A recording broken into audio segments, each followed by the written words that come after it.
સાહેબ, શું કહેશો? બગસરા જૂથ મંડળીમાં જે આજે વાર્ષિક સાધારણ સભા હતી એમાં ઉપસ્થિત હતા, શું કહેશો? શ્રાવણ માસ નિમિત્તે સૌપ્રથમ તો જય ભોળાનાથ.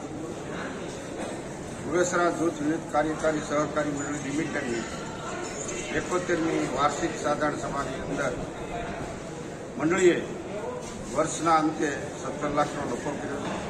એમની સભાસદોની 58,58,000ની શેરમૂડી પર 12% જેવું માતબર ડિવિડન્ડ આપ્યું છે. સભાસદોને ભેટ આપવાની પણ જોગવાઈ કરી છે. મંડળીનું 19 કરોડ જેવું ધિરાણ છે. 58 લાખ જેવું એમનું શેર ભંડોળ છે. 1700 જેટલી સભાસદની સંખ્યા છે અને મંડળી સારી રીતે પ્રગતિ કરી રહી છે.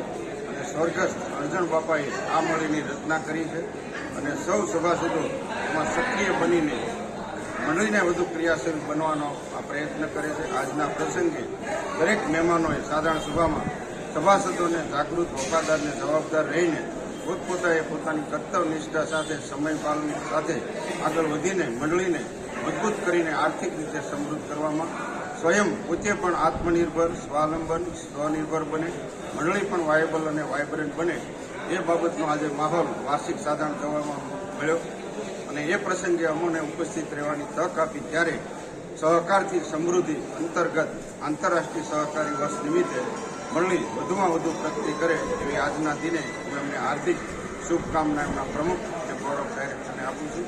જય હિન્દ, જય સહકાર.